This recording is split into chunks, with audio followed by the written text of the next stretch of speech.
Team India fast bowler Mohammed Siraj Adelaide టెస్టులో 4 వికెట్లు తీసుకున్నాడు. అందులో సెంచరీతో జోరుమీదున హెడ్ వికెట్ తీయటంతో సిరాజ్ ఆనందానికి అవధులు లేకుండా పోయాయి. సిరాజ్ వేసిన ఇన్నింగ్స్ 82వ ఓవర్ 3వ బంతిని హెడ్ 6గా మలిచాడు. కానీ ఆ తర్వాత 4వ బంతికి యార్కర్ ఫుల్ టాస్తో హెడ్ను క్లీన్ బౌల్డ్ చేశాడు. సిరాజ్ వేసిన ఈ బంతికి హెడ్ వద్ద సమాధానం లేకుండా పోయింది. అయితే హెడ్ అవుట్ అయిన తర్వాత సిరాజ్ సెలబ్రేషన్ ఓ రేంజ్లో సాగింది. హెడ్ను చూస్తూ గట్టిగా అరిచాడు. ఇది హెడ్కు నచ్చలేదు.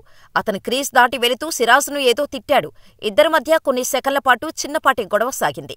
అయితే సిరాజ్ ఆసీస్ క్రికెటర్లతో గొడవ పెట్టుకోవడం ఆ దేశ ఫ్యాన్స్కు నచ్చటం లేదు. దీంతో సిరాజ్ను అడిలైడ్ ఫ్యాన్స్ బూయింగ్ చేశారు. ఈ హైదరాబాదీ పేసర్ గురించి నెగిటివ్గా ప్రచారం చేస్తున్నారు. ఇక ఈ మ్యాచ్లో హెడ్ 141 బంతుల్లోనే 140 పరుగులు చేసి ఆస్ట్రేలియాకు భారీ ఆధిక్యాన్ని అందించాడు. భారత్ బౌలర్లపై ఆధిపత్యం చూపించిన హెడ్ ఖాతాలో 17 ఫోర్లు, 4 సిక్సర్లు ఉన్నాయి. ట్రావిస్ హెడ్ సూపర్ బ్యాటింగుతో మొదటి ఇన్నింగ్స్లో ఆస్ట్రేలియా 157 పరుగుల భారీ ఆధిక్యం సాధించింది.